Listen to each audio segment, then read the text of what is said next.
नमस्कार, स्वागत है आपका मैजिकल स्टडी चैनल पर। आज हम बात करेंगे रासो काव्य परंपरा के बारे में। इससे पहले हम एक वीडियो इस पे रासो शब्द की व्युत्पत्ति से संबंधित बना चुके हैं, तो वो वीडियो कुछ नेटवर्क इशू की वजह से बीच में डिस्कनेक्ट हो गई थी। तो इस में हम बात करेंगे रासो काव्य परंपरा की। तो अगर आपने वो नहीं देखा है तो मिस हो गई है तो प्लेलिस्ट में जाकर एक बार जरूर चेक कर लें। तो अब हम बात करेंगे रासो काव्य परंपरा। तो रासो काव्य परंपरा के अंतर्गत डॉक्टर गणपत चंद्र जी ने इसे दो वर्गों में बांटा है, धार्मिक रास काव्य परंपरा और ऐतिहासिक रासो काव्य परंपरा। तो इन्हें दो प्रकार से इसलिए बांटा गया है क्योंकि जैन कवियों ने जो अपने ग्रंथ लिखे हैं उसमें अपभ्रंश भाषा में लिखे हैं और उन्होंने जैन धर्म से संबंधित व्यक्तियों के ही बारे में उसमें उन्हें ही नायक बनाकर अपने ग्रंथों की रचना की है। और जबकि जो ऐतिहासिक काव्य ग्रंथ है उसमें चारण कवियों ने वीरगाथात्मक काव्य लिखे हैं। तो हम इन्हें एक बार डिटेल में देखते हैं कौन कौन से धार्मिक रास काव्य हैं और कौन से ऐतिहासिक रास काव्य हैं। तो जैन कवियों द्वारा अपभ्रंश भाषा में लिखे गए वे ग्रंथ जिनमें जैन धर्म से संबंधित व्यक्तियों को चरित्र नायक बनाया गया धार्मिक रास काव्य परंपरा के अंतर्गत आते हैं। तो जिनमें मुख्यतः अगर हमने कल का आपने वीडियो नहीं देखा तो हमने उसमें डिस्कस किया था कि जैन कवियों ने जो साहित्यिक रचनाएं लिखी उनकी विशेषताएं क्या थी। तो उन्होंने जो भी रचनाएं लिखी हैं उनका मुख्यतः यही रहा है कि जो जैन धर्म से संबंधित व्यक्ति हैं, महान व्यक्ति हैं, उनको ही नायक बनाकर अपने ग्रंथों की रचना की है। वो ही सब जैन धर्म के जो धार्मिक रास काव्य के अंतर्गत आए हैं। तो उसमें कुछ प्रमुख हैं कि बुद्ध रास है जिसके रचनाकार है मुनि शालिभद्र, और चंदनवाला रास जिसके रचनाकार हैं कवि आशुक, और स्थूलभद्र है जिसके रचनाकार हैं जिन धर्म सूरी, और पंच पांडव चरितरास जिसके रचनाकार हैं शालिभद्र सूरी, और गौतम स्वामी रास और इसके रचनाकार हैं उदयवंत।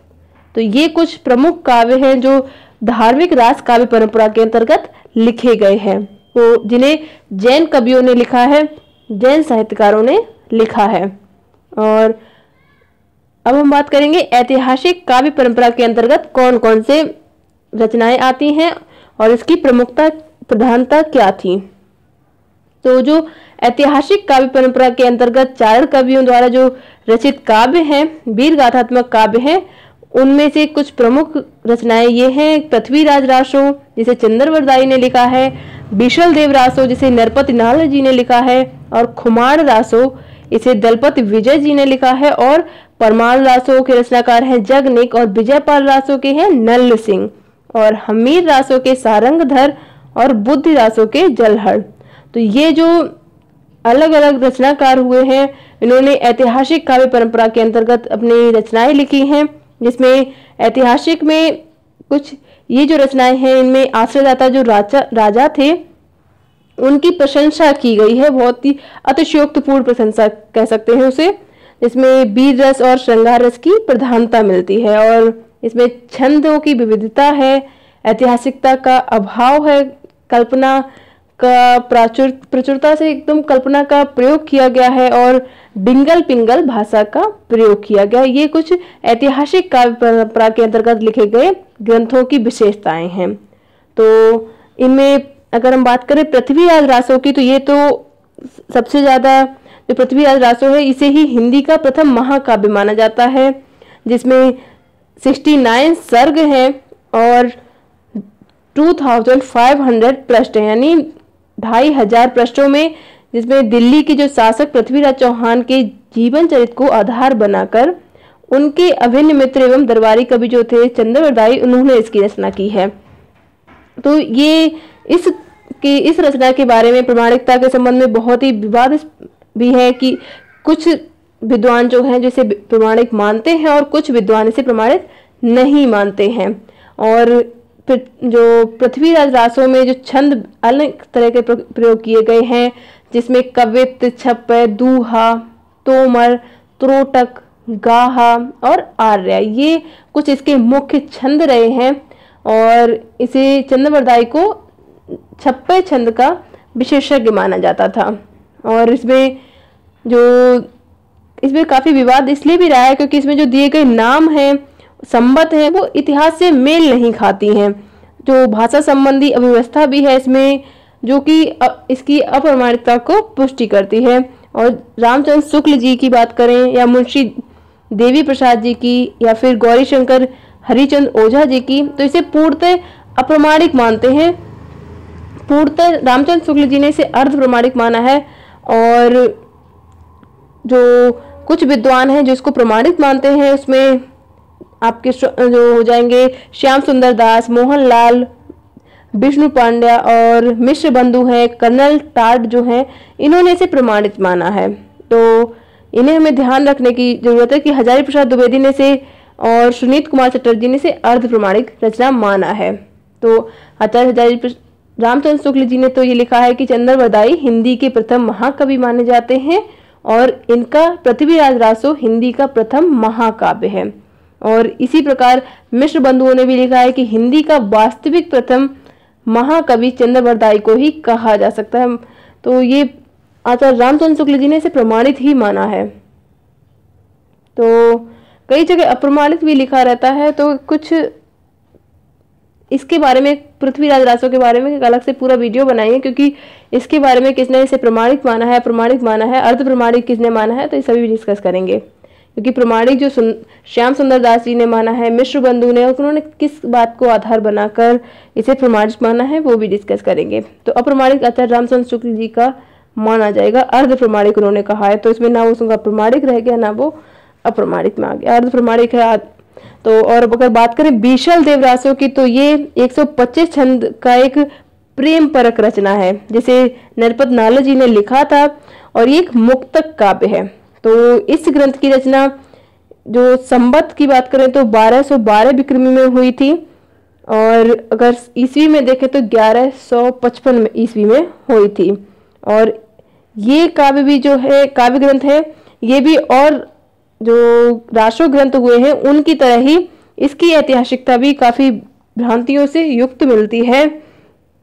और इसमें जो महाराज भोज परमार की पुत्री राजमती और अजमेर के चौहान बीशल देव तती के विवाह और वियोग से लेकर पुनर्मिलन तक की पूरी कथा सरस शैली में प्रस्तुत की गई है, जिसमें राजमती की बातों से रुष्ट होकर जो स्वाभिमानी राजा उड़ीसा चले जाते हैं, और 12 वर्ष बाद जब राजमती उनके विरह में दुखी रहती हैं, और 12 वर्ष तक राजमती उनके विरह में दुखी रहती हैं, तो वो राजभवन की दीवारों को कोसती हैं, वन में रहने की कामना करती हैं, और सामंती जीवन के प्रति गहरी अरुचि का इसमें सजीव वर्णन किया गया है। तो ये एक प्रेम परक रचना है, जिसमें मेघदूत व संदेश रासक की संदेश परंपरा भी इसमें मिलती है।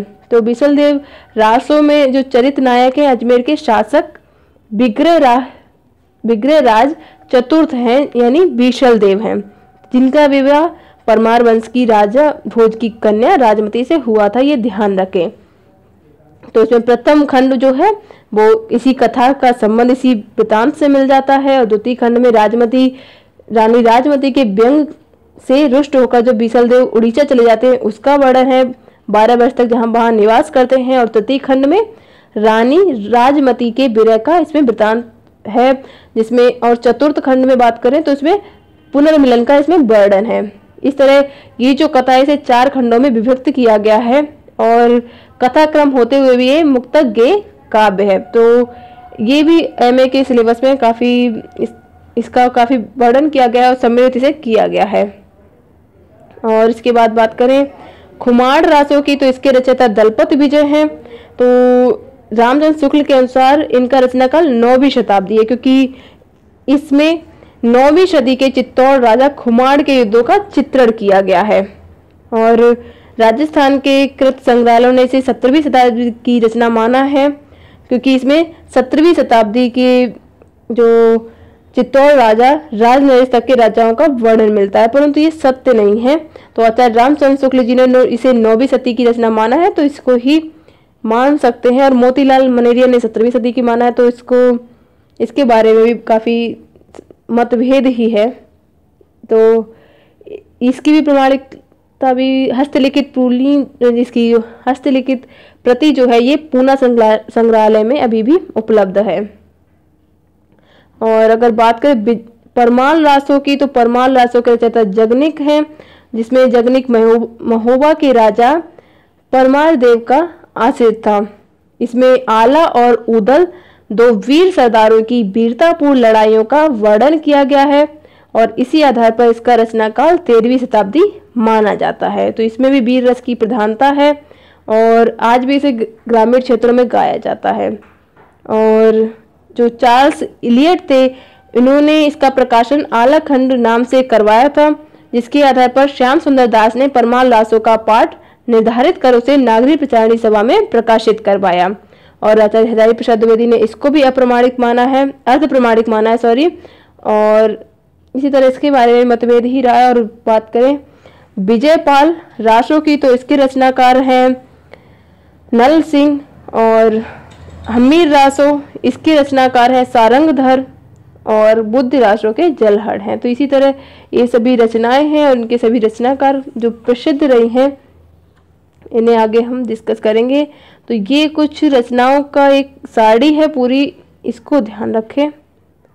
तो जो ये धार्मिक रासो काव्य हुए हैं उसमें ये सभी आएंगे कि उपदेश रसायन रास, क्योंकि रासो काव्य परंपरा के अंतर्गत इसको वस्तु शैली के दृष्टि अगर देखा जाए तो इसे भी दो रूप में मिलता है कि गीत नृत्य परक रासो है और छंद वैविध्य परक रासो है। तो ये गीत नृत्य परक रासो परंपरा के अंतर्गत ये सभी रचनाएं हैं कि उपदेश रसायन रास जिसे जिनदंत सूरी जी ने लिखा है, भरतेश्वर बाहुबली रास जिसे वज्रसेन ने लिखा है, और भरतेश्वर बाहुबली रास ये 2 बार इसका वर्णन हो गया है। तो इसको शालिभद्र सूरी जी ने लिखा है, इसे 2 बार लिखा गया है। और क्योंकि इसका रचना काल भी अलग ही अलग होंगे। और बुद्ध रास जो शालिभद्र सूरी ने लिखा है, और चंदनमाला रास आसुक की रचना है, जीव दया रास आसुक की है, और रेवंत गिरी रास विजयसेन सूरी की रचना है। ये याद रखने हैं क्योंकि इनसे संबंधित क्वेश्चन आते हैं। और नेमिनाथ रास सुमित गढ़ी की रचना है, और गय सुकुमार रास जेलहड़ की है, और शालिभद्र मुनिवर रास राजतिलक मणि की है, और समरा रास अम्बदेव सूरी की है, विशल देव रासो नरपति नाल जी की है, और बार व्रत रास विनय चंद्र सूरी की है, और जम्बू स्वामी रास धर्म सूरी की है। तो इनका रचना काल जो है वो मैं एक बार आपको आगे हो सका तो बता दूंगी, नहीं तो ओरल ही बता दूंगी आगे इसमें होता है तो। और जो अन्य रचनाएं हैं वो संदेश रासक है, जिसे अब्दुल रहमान इसके रचनाकार हैं। मैम पीडीएफ कहाँ से मिलेगा? आप जो टॉपिक करवा रही है पीडीएफ मैंने टेलीग्राम ग्रुप में अभी लास्ट संडे ही 12 पीडीएफ लगभग भेजी हैं, सभी जो अब तक करवाए हैं। और ये जो रचनाओं से संबंधित आपको चाहिए ये आपको संडे को मिल जाएंगे। संडे में मैं सारी पीडीएफ दे पाती हूँ, तो संडे में मिल जाएंगे आपको सारी पीडीएफ। परसों आपको सभी पीडीएफ मिल जाएंगी। और पिछले संडे को कुछ 12 पीडीएफ होंगी। तो आप अगर आपने टेलीग्राम ग्रुप ज्वाइन नहीं किया है, व्हाट्सएप ग्रुप में भी मैंने दिया है, तो आप डिस्क्रिप्शन में चेक करें, वहाँ पे आपको लिंक मिल जाएगा टेलीग्राम ग्रुप का और टेलीग्राम चैनल का। तो आप वहाँ पे जाके पीडीएफ डाउनलोड कर सकते हैं सभी कुछ, इसमें इकाई 1 के सभी पीडीएफ है। और ये रचनाएं हैं जो छंद वैविध्य परक रासो परंपरा के अंतर्गत लिखी गई हैं। तो इसमें संदेश रासक अब्दुल रहमान की रचना है, पृथ्वीराज रासो चंद्रवरदाई की, हमीर रासो सारंगधर की, और बुद्ध रासो जलहड़ की, परमाल रासो जगनिक की, और विजयपाल रासो नल सिंह की, और हमीर रासो जोधराज की। तो ये रचनाएं आपको बिल्कुल याद भी करनी है। और यहाँ पे ये रचना काल के अनुसार ही हैं, ये वाली रचनाएं रचना काल के अनुसार हैं। इसमें कुछ अंत की जो ये 4 रचनाएं हैं जो रचना काल के अनुसार नहीं हैं। बाकी सारी अगर एक तरफ से याद करते हैं तो बिल्कुल रचना काल के अनुसार ही होंगी, क्योंकि जैसे संदेश रासक है ये इसका 1400 के आसपास माना जाता है, संवत 1400 के आसपास इसका रचना काल है। और पृथ्वीराज रासो का भी 1400 के आसपास है, और हमीर रासो इसका 1450 के आसपास है, और बुद्ध रासो की बात करें तो ये भी 1450 के आसपास लगभग है, जो कि 15वीं सदी से माना जा सकता है। और परमाल रासो ये जगनिक की रचना जो है ये भी 16वीं सदी और 17वीं सदी के अंतर्गत मानी जाती है, इसके बारे में भी मतभेद है। और विजयपाल रासो ये 16वीं सदी की रचना है, उसके 16वीं सदी के बाद की रचना है मुख्यतः। और हमीर रासो जो है ये 1728 ईस्वी की रचना है, इसकी तो ईस्वी पता है, तो 1728 की रचना है। और इसके बाद एक खुमान रासो भी रचना है जो कि 17वीं सदी की है, यहाँ पे इसका वर्णन नहीं किया गया है। तो अब हम बात करते हैं डिंगल पिंगल साहित्य की। तो ये डिंगल पिंगल साहित्य क्या है, और अगर हम जब रासो ग्रंथ पढ़ते हैं तो हम काफ़ी इसका वर्णन देखते हैं कि कहीं पर डिंगल पिंगल जो शैली है ये मुख्यतः शैली है, और कई जगह से कहा जाता है कि भाषा है, तो भाषा नहीं माना जाएगा, ये शैलियाँ हैं जिन्हें ये दो शैली हैं, दो रचना जो आदिकाल में रचनाएं लिखी गई हैं वीर गाथा पर उनकी। तो डिंगल साहित्य के जो बात करें तो डिंगल साहित्य क्या है, तो राजस्थान की साहित्यिक भाषा को डिंगल कहा गया है, और डिंगल अपभ्रंश और ब्रज भाषा के बीच की साहित्यिक भाषा है जिसमें राजस्थानी बोलचाल की जो भाषा थी उससे परिमार्जित होकर जो भाषा का रूप आया उसे ही डिंगल कहा गया, यानी अपभ्रंश मिश्रित राजस्थानी जो भाषा है उसे डिंगल कहा गया है। जो डिंगल शब्द का प्रयोग पिंगल से पहले हुआ है, तो डिंगल शब्द का मारवाड़ी भाषा में अर्थ सर्वप्रथम कुशल लाभकृत जो थी पिंगल शिरोमणि ग्रंथ उसमें मिला है। इसकी जो रचना काल है 1549 ईस्वी है, और डिंगल बीर रस की और पिंगल श्रृंगार रस हेतु उपयुक्त मानी गई है। तो डिंगल को बीर रस की रचनाओं में प्रयुक्त किया गया है। तो डिंगल शब्द की उत्पत्ति के बारे में भी विवाद रहा है, ये आदिकाल पूरा विवाद से ही भरा हुआ है। तो जिसमें जैन के जो रचनाकार है, जैन की जो साहित्यिक रचनाएं हैं वो सभी प्रमाणिक रचनाएं मानी जाती हैं। तो डिंगल के बारे में जो कुछ विवाद हैं वो समझ लेते हैं कि हरिप्रसाद शास्त्री जी ने डगल जो शब्द है उससे इसकी उत्पत्ति मानी है, जो इसका अर्थ होता है डगल शब्द का कि मिट्टी का ढेला या फिर अनगढ़ पत्थर जो होता है। और जो डॉक्टर LP टैसी टरी है उनका मानना है कि डिंगल का अर्थ होता है अनियमित या फिर गंवारू, तो अनियमित या फिर गंवारू इसको माना है उन्होंने। और गजराज ओझा जी ने डकार वर्ग के वर्ड की प्रधानता के कारण इसको डकार बहुल भाषा कहा है। तो ये सभी डिंगल शब्द के बारे में भी कुछ मतभेद ही रहा है, विवाद रहा है। तो और जो कि मोतीलाल मेनारिया जी जो हैं उन्होंने डिंगल को परिमार्जित रूप में स्वीकार किया है। उन्होंने माना है कि डिंग का अर्थ होता है दर्पोक्ति से पूर्ण भाषा। तो वैसे आप सिर्फ इतना ही समझें डिंगल के बारे में कि राजस्थानी और अपभ्रंश मिश्रित जो भाषा थी वो डिंगल भाषा कहलाई।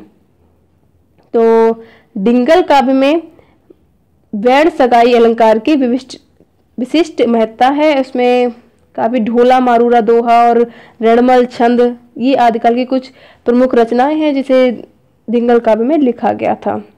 तो जो रणमल छंद है इसका रचना काल 1388 ईस्वी है, तो ये भी ध्यान रखें। और पिंगल साहित्य की अगर बात करें तो पिंगल साहित्य ब्रज भाषा मिश्रित अपभ्रंश है। तो पिंगल ब्रज प्रदेश की साहित्यिक भाषा का नाम है और चारण कवियों द्वारा डिंगल एवं पिंगल दोनों शैलियों का प्रयोग किया गया है। तो चारण कवियों ने जो रचनाएं लिखी थी उसमें डिंगल और पिंगल दोनों शैलियों का प्रयोग किया है।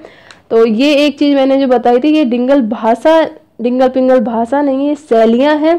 तो ये ध्यान रखें, एक बार ये क्वेश्चन नेट में आ चुका है कि डिंगल और पिंगल क्या है। तो इसमें कुछ 4 ऑप्शन थे कि भाषा है, शैली है, कुछ इस तरह से क्वेश्चन 4 ऑप्शन थे, या दोनों ही नहीं है या दोनों हैं। तो पिंगल शब्द का सर्वप्रथम प्रयोग विचित्र नाटक में ब्रज भाषा के लिए किया गया है। तो इसके बारे में कुछ जो मत थे कि आचार्य रामचंद्र शुक्ल जी ने डिंगल भाषा के समान पिंगल को उस समय की सामान्य साहित्यिक भाषा स्वीकार किया है। और हजारी प्रसाद द्विवेदी जी ने पिंगल छंद शास्त्र के रचयिता जो का नाम इसलिए उस काल की जो उसके पिंगल छंद शास्त्र के जो रचयिता का नाम है उनका यही मानना था, और इसलिए उस काल को ब्रज भाषा का जो परिष्कृत जो रूप था वो ब्रज भाषा से इसको माना है। और प्रसिद्ध डिंगल साहित्य यही है कि बेली कृष्ण रुक्मणी जिसके रचनाकार पृथ्वीराज हैं, ये पृथ्वीराज वो नहीं है जिनकी हम पृथ्वीराज रासो पढ़ते हैं, ये पृथ्वीराज रचनाकार हैं। तो ये पृथ्वीराज बीकानेर के राजा राज सिंह के भाई और चंद्रवरदाई की भांति शूर थे, वैसे ही लेखनी के भी शूर थे और इनका जन्म काल 1606 माना गया है, ये संवत में है। तो बेली कृष्ण रुक्मणी इनका एक बहुचर्चित खंड काव्य है जिसमें कृष्ण का रुक्मणी के साथ प्रेम और विवाह के वर्णन के साथ साथ प्रकृति चित्रण की प्रमुख रूप से प्रधानता है और इसमें बेलियों गीत छंद का प्रयोग हुआ है। और वंश भास्कर जो बात करें तो ये सूर्यमल मिश्रण जी की रचना है और जिसका समय है संवत 1772। तो ये इनकी कुछ जो सूर्यमल मिश्रण है इनकी रचना है और ये भी इनकी प्रसिद्धि के लिए काफ़ी महत्वपूर्ण रहा है। यही इसकी इनका वंश भास्कर जो रचना थी यही इनकी प्रसिद्धि का कारण भी है। और पृथ्वीराज विजय की बात करें तो इसके रचनाकार जयानक हैं। तो इसमें डॉक्टर बुलर को कश्मीर के संस्कृत हस्तलिखित ग्रंथों की खोज में पृथ्वीराज विजय मिला था और इनके द्वारा प्रकाशित 1877 में जो एक रिपोर्ट के अनुसार ये पूर्ण प्रमाणिक ग्रंथ है। तो इस ग्रंथ में जो पृथ्वीराज चौहान अजमेर की वीरता का वर्णन हुआ है पृथ्वीराज विजय में, तो पृथ्वीराज चौहान की वीरता का वर्णन हुआ जो कि अजमेर के थे। तो 12 सर्गों में विभक्त है और इसका रचना काल पृथ्वीराज के समय का ही बताया जाता है। तो ये कुछ जानकारी थी रासों की प्रमाणता के बारे में, रासो काव्य जो हुए हैं उनके बारे में और रासों की जो विशेषताएं रही हैं रासो साहित्य की उन सभी के बारे में। तो अगर वीडियो आपको उपयोगी लगा हो तो प्लीज़ वीडियो को लाइक करें और हमसे जुड़ने के लिए, वीडियो देखने के लिए आप सभी का धन्यवाद।